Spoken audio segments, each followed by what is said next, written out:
આજે દેશભરમાં બકરી ઈદનો તહેવાર ખૂબ જ ધામધૂમથી ઉજવવામાં આવી રહ્યો છે.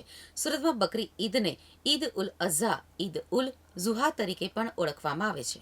સુરતમાં બકરી ઈદને ઈદ ઉલ અઝા, ઈદ ઉલ ઝુહા અથવા ઈદ ઉલ બકરા તરીકે પણ ઓળખવામાં આવે છે. આ તહેવારને બલિદાન અને માનવતાનું પ્રતીક માનવામાં આવે છે. ઇસ્લામમાં તેને કુરબાનીનો તહેવાર પણ કહેવામાં આવે છે. ઇસ્લામિક કેલેન્ડર મુજબ દર વર્ષે ઈદની તારીખ ચંદ્રની સ્થિતિ ઉપર આધારિત હોય છે. ઈદ ઉલ અઝહાની વાર્તા હઝરત ઇબ્રાહીમ સાથે સંબંધિત છે, જેમાં તેઓ અલ્લાહના આદેશ ઉપર પોતાના પુત્ર હઝરત ઇસ્માઇલનું બલિદાન આપવા તૈયાર થયા હતા. પણ ઈશ્વરે તેમને એક પ્રાણી આપ્યું હતું, તેથી આ દિવસે બકરી, ઘેટાં અથવા તો અન્ય પ્રાણીનું બલિદાન આપવામાં આવે છે. બકરી ઈદ ઉપર સૌથી મહત્વપૂર્ણ વિધિ કુરબાન છે. આ કુરબાની દ્વારા સંદેશ આપવામાં આવે છે કે અલ્લાહના નામે કંઈ પણ કુરબાન કરવાની હિંમત રાખવી જોઈએ. અયુબભાઈએ કહ્યું કે ઈદ ઉલ અઝા એટલે કે બકરી ઈદ માત્ર એક ધાર્મિક તહેવાર નથી, પણ ખુશી અને સંવાદિતાનું પ્રતીક પણ છે. ભારત સહિત ઘણા દેશોમાં બકરી ઈદનો દિવસ ઈદની નમાઝથી શરૂ થાય છે. આ દિવસે મુસ્લિમ લોકો નવા કપડાં પહેરે છે, એકબીજાને ઈદ મુબારકની શુભેચ્છાઓ પાઠવે છે અને ભેટો અને મીઠાઈઓ વહેંચે છે. તદુપરાંત ઈદના અવસર ઉપર ગરીબોને દાન પણ આપવામાં આવે છે.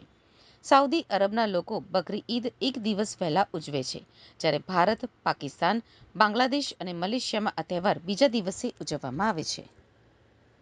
મારું નામ ઇમ્તિયાઝભાઈ બોમ્બાલા છે. Rander ward number 9 minority president પ્રમુખ છું અને સોશિયલ વર્કર છું, તેમજ ઘણી બધી સંસ્થાઓમાં સેક્રેટરી પણ છું અને પ્રેસિડેન્ટ પણ છું. આજે તારીખ 7/6/2025 શનિવાર.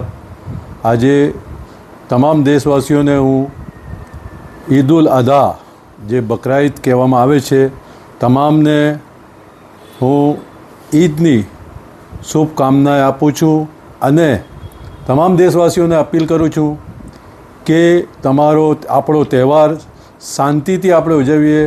કોઈ પણ ધર્મના કોઈ પણ માણસને કે કોઈને પણ કોઈ જાતની તકલીફ નહીં પડે એવી રીતે આપણે બંધ બારણે પડદાના પાછળ આ વસ્તુ, જે તહેવાર છે ઈદ ઉલ અઝાનું, એ આપણે અદા કરવાનું છે. કોઈ પણ આપણા ધર્મમાં આપણા પૈગંબર સાહેબે કીધું છે કે કોઈને પણ તકલીફ પડે એ મને તકલીફ પડે એવું છે, એટલે કોઈને પણ દિલ દુભાય નહીં.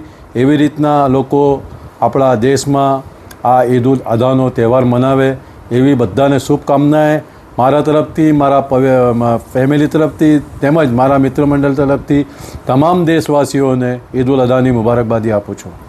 આ બકરી ઈદ કેમ લોકો ઉજવવામાં આવે છે?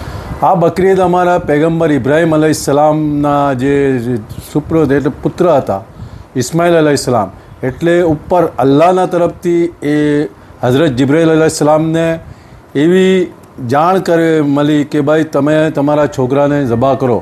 એટલે છોકરો પણ ઇસ્માઇલ અલૈહિસ્સલામ, જે અમારા પૈગંબર એ ઇબ્રાહીમ અલૈહિસ્સલામના દીકરા છે, એમણે પણ તૈયારી બતાવી અને ઇબ્રાહીમ સલ્લલ્લાહુ અલૈહિ વસલ્લમ, જે અમારા પૈગંબર હતા, એમણે પણ એ કુરબાનીમાં આપણા દીકરાને, પોતાના દીકરાને કુરબાન માટે સુવડાવ્યા.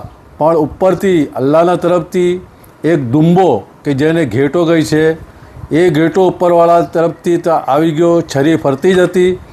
ઇબ્રાહીમ અલૈહિસ્સલામ છરી ફેરવતા હતા ઇસ્માઇલ અલૈહિસ્સલામ પર, પણ ત્યાં દુંબો આવી ગયો, એટલે દુંબાની કુરબાની થઈ.